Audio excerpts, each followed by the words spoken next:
Hello, everybody. This is Daniel with Daniel's Bullion Coins. I have my sweet wife Ingrid here today, Good morning. and we're going to take some questions and talk about gold and silver. Okay, darling. We always do the week in review. Yes, we do a quick week in review because we have a lot to talk about this week. Yeah. So the biggest thing that happened this week, one of the biggest things, is that we had the highest close, weekly close this week on silver and gold for like 14 years. So Wow. this is showing that the consolidation is over and we're starting to see higher highs and higher lows. Wow. Gold and silver are starting to move up, and it's even visible in the ETFs in the Yeah. regular market. Yeah. Money is starting to go into that. Even Saudi Arabia came out and said we're going to start going into the ETFs and into silver as a hedge against the dollar. Wow. So that's one big thing. And then, of course, on Friday, it was interesting. We had a very large order to place with our wholesaler. And of course, we have to wait until the market's open. Right. So I get up in the morning and I Yeah. check the market, Remember thinking this. about this very large order that I need to lock in. And gold is down $10. Well, then Jerome Powell, which if you saw the video, he could drag and he just looks like he's been beat up, something fierce. Yeah. And he jawboned and started talking about reducing the interest Yeah. rates, which weaken the dollar, which strengthens gold, which we've talked about. We've been telling you all this is Yeah. going to happen. It's going to intensify as we get into the fall. That's how come we can confidently Right. say 4,000 gold by Wow. Christmas or the first of the year, because this is the direction that Trump has told us he's going. Right. and He you can wants a weaker dollar. Yes, and for you can trade see with other countries. what he's doing. Yeah. He's pressuring. They even picked another chairwoman and said, hey, you falsified some mortgage documents. Ooh. So they're trying to get another seat. Wow. And so Jerome Powell is capitulating because of this pressure. From, hey, we're going to sue you for the 3.1 billion. We talked about it last week. Yeah. So you can look at all these things and you can see weaker dollar coming. So I'm on the phone trying to, Yeah. get into my wholesaler, and I'm watching it jump $10 every Oh. minute. And me and the wholesaler finally get in touch with each other. And by the time we locked in, it moved $50. Oh. It moved $50. Good. And so when you're placing that big of an order, that's a lot of money. That is. But so it moved a lot on jawboning. Can you imagine when they actually start lowering interest rates, or if Trump replaces another Fed chair? All of Oh, these my things goodness, yeah. are going to continue to lower the dollar. Yes. So we're going to see more of this. So we saw at the shop here, we saw people buy more retail things too. Yes. Same as the market is starting to accelerate. The market went higher because this is Right. inflationary, and we talked about last week. Takes Inflation more is okay dollars. as long Yeah. as productivity and wages and things are going along with it, and that's Trump's MO, is to try to keep that all together. So yes, Yeah. we sold paintings, we sold china, we sold lamps. Yeah. We had new buyers coming in for gold and silver because they Yeah. see the inflationary Right. trend. So that's what we're saying. Increase your Yes. skills, get That's your good. assets. It can be land, it can be food, it can be productivity, it can be skills. We're not just saying gold and silver, come Right. buy from us. In fact, we don't even sell on the internet. We No. just sell right here at the So corner. go to your of local the, coin shop. right, yeah, and get the skills and the knowledge. Yes. And get prepared, because inflation is where this administration is headed. Yeah. You only have two choices, and that is a complete collapse with some sort of like a depression, worse than a depression situation, or inflate the dollar and pay off the debt that way, and try to correct things by inflating the dollar. Well, even then we'll have trouble. Yeah, we're going to have trouble unless you're prepared. You can be prepared in Yeah. lots of ways. And that's Right. why we do these videos. Right. It's not for likes and clicks and No. comments and all that. It's to try to educate people. Right, We're looking exactly. for the people who have ears to hear and are willing to learn. If you're willing to Right. learn, come on, and you'll. I Oh, know. it takes time. You don't get it all in one video. You have to watch a little bit of each video and start packing this information away. Make a comment, and we'll Yeah. work through it. Right. In fact, Felix the Fact. cat has one, so we'll work on some of his comment. Can't do all of it, but we'll do some Yeah. of it. But there was one, he said, repeating the narrative. You're just repeating the narrative. Yes. Well, it's very easy to repeat the narrative when we have thousands of years of thousands of examples throughout 6,000 years of history. Yeah. So we can go back and we can say, okay, it was tried, Joshua, in the Bible. And then we can look at the Romans, and we can look at Joseph in the Bible. Joseph. Why did I say Joshua? Joseph. The story of Joseph and the people coming out of Egypt because their currency had failed them, because they had done a fiat currency. And so we can go all the way back through history. Yeah. Of course, we have the Germany, Weimar Republic. Oh, yeah. We have the South during the Civil War, all these times that they printed money, and we can see what happened. We don't have to speculate or say it's different this time. Yeah, that's Boy, what is that saying. a classic, because that's what gets you. Yeah. And I'm going to tell a story at the end, but we'll take on some more of... Well, it's also because Brett Johnson, they were quoted how he had to go back. Yes, Brett Johnson. He is... Now explain who he is real quick. Well, he's the dollar milkshake theory guy. He's the guy that says that the dollar is so needed and so used that it cannot be destroyed. It cannot deflate. It cannot have inflation. And that's what the commenter said, there's no... Well, he had to go back and apologize, because here we are, the dollar's we've been fighting inflation, and now we're having a devaluing dollar. Yeah. So Brent Johnson has even said, well, my theory didn't work out. Right. So we're seeing that fail. And everybody, and I was on with Brent Johnson for a while. I thought that was an interesting theory, but obviously that's not working out, because we're fighting inflation, and now we're fighting a dollar falling. So that's... And he says the gold is what keeps the monetary supply low. Well, that's a complete fallacy, and it goes back and proves our point that when we're hooked on the dollar, when we're hooked onto gold, they can't just print money. They just can't add zeros into the computer, which causes is the result is going to be the inflation and the devaluating of the dollar. Spin away. Because the more you have, the less valuable it is. It's just like an antique. If I have a piece of china or a doll, and there was only 10 of them made, or a rare car, and that car is going to be worth a whole lot more than one that there was a mass production of anything. So if you mass produce something, the value of it goes down. So we're mass producing the dollar.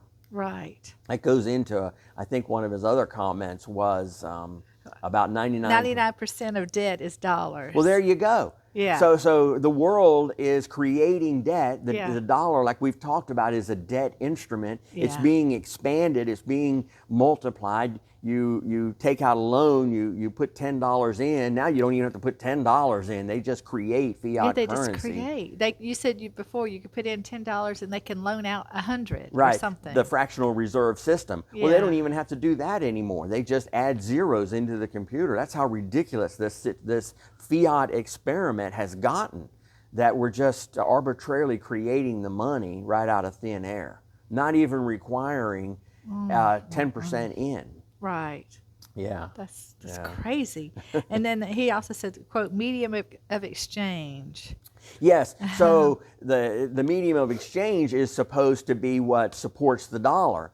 Well, the medium of exchange is being reduced every day. You can look at the charts and say, how much is the dollar being used as a reserve currency or a medium of exchange? Well, that's being reduced every day. And there are nations forming alliances to reduce that medium of exchange. Yes. The BRICS nation. Yeah. The BRICS nation is one of them. And so, but Trump is trying to turn that around. He's trying to make the United States and the dollar strong again. And like I've said before, it's going to be by joining inflation, wages, and productivity all together. And I thought it was interesting, I'll interject right here about Alaska. Trump met with Putin in Alaska, and the reason is because he's talking about building a bridge or a tunnel. I think it is. That just fascinated me. Right, a tunnel to Russia and making it a railway so that we can open up trade between Russia and the U.S. So China is trying to build the Silk Road to bring trade into Russia, and President Trump is saying, hey, let's put a tunnel in from Alaska and will open up the trade from Canada. The oil and riches and resources in Canada can go to Russia, and Russia's minerals can come back. Minerals, is that it's what a they huge have? deal. They have minerals, Okay. and we have trees and lumber and other resources that they don't have. So we can Yeah. trade those resources, things that they're rich in.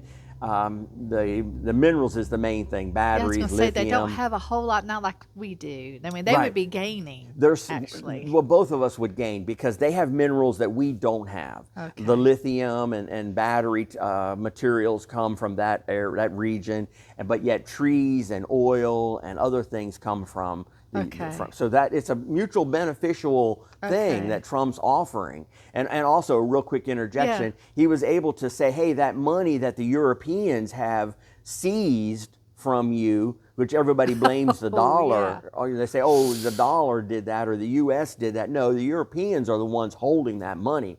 Trump is saying, hey, we'll apply that money to the U.S. and we'll grow the U.S. and we'll do this connection through Alaska. That's why they met in Alaska, is to talk about that the U.S. joining and working with Russia. Well, you said something about the Europeans that they'd already spent it. Yeah, Europeans have already spent the money. So when Trump's sitting there meeting with them, talking, and they know they've already spent the money that they got from Russia. So that's why they want war? That's why they want war, because then they're going to say, okay, we'll spend that money rebuilding Ukraine. You know, war is a moneymaker. If people's countries' economies are in danger and are teetering on the balance, they say, oh, let's go to war. That always creates terrible. Yes, it's a shame that lives have to be sacrificed to cover up the economic fallacies that they're involved in. That's what President Trump is trying to stop. I mean, exactly. Yeah, he thinks about the lives. The lives really he's matter. always saying that. That's so true. And so you have he said another thing he quoted. He said, "It will not end soon." The dollar. Right. That's a typical millennial. This must be a young guy. You know, typical millennial thing. You know, it's interesting in life. You know, I'm in my 60s now. 61. 61. Don't say in my make it sound 60s. like.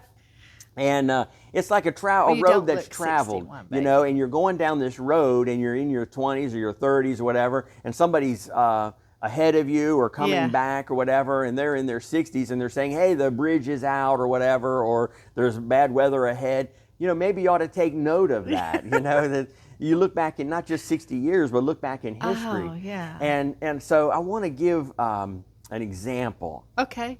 A story. I tell one of my stories. Oh, goodness. So I had this partner. He came along. This guy came along. He said, let's go in partnership, build some houses. I was in the housing business. I had other partners that were very successful. We were working together. Another guy came up and said, let's be partners. I own this land, free and clear. Let's build a house on it. We'll sell it. We'll split the profit. And I said, okay. So we started down building the house. And it came time for the insurance. Now, we're both paying cash for everything. The lumber I'm paying for, he paid for the land. We're paying for it cash. So the bank wasn't really requiring the insurance for the house. But I went to get the insurance policy, and the insurance guy said, you can't get the policy because the land is owned by the partner in his name. So I went to the partner. I said, get insurance for the property. Yes. And so then some time went along and a hurricane was coming. So I went to him again and I said, hey, did you get insurance? We need that policy. Make sure you've got it. Oh, okay, I'll take care of it. Third time I go to him, did you get the insurance? No, let's just save that $250 for the insurance for the house. And I said, wow, that doesn't sound very bright, but you know, I blew it off, you know, because we were so close to being finished by then. Yeah, and what could you do? Like you said, it wasn't right. in your My name. hands were kind of tied. I had this guy, you know, telling me, let's just not worry about it. So the morning that we sold the house, then the morning the moving van came to deliver the furniture, we were closing that day. The house burned down that night with no insurance. And so we had to completely rebuild. I had to completely rebuild that house out of my own pocket. Probably $70,000, $80,000, plus the aggravation and the headache and the turmoil of losing that house and losing all those funds and having to rebuild it. Should have been the other guy. Paid it. Yeah.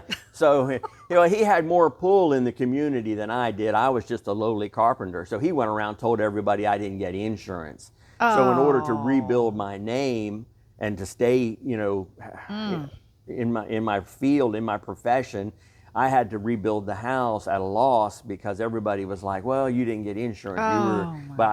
They didn't understand that the land was in his name, and they wouldn't let me buy insurance in his name. Oh my goodness! It's the same as I remember. Another real quick story. I went to talk to my insurance guy one time. I was going to buy a policy for my business or whatever, and he starts telling me this story where, when he started his insurance company, his parents wanted to help him out, and he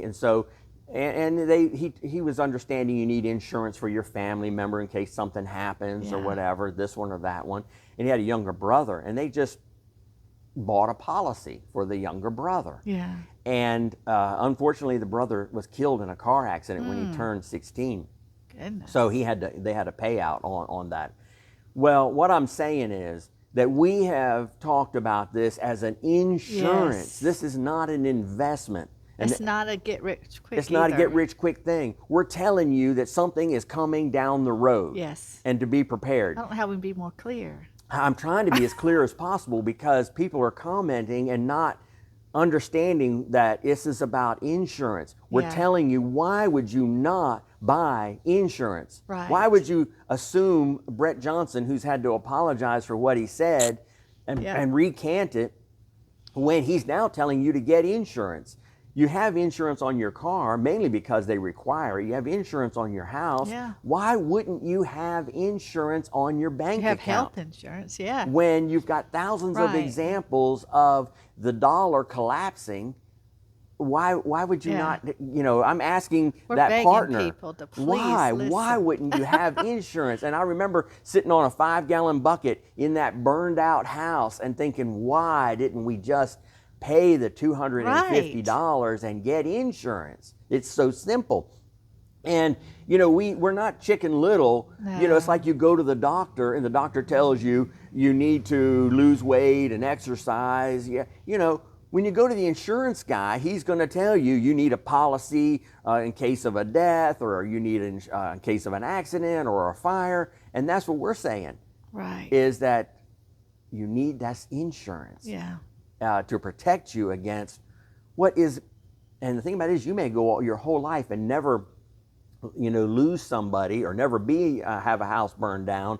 But I believe it's possible, very possible, that you will see the collapse of the dollar in your lifetime. And if I'm wrong, it's okay.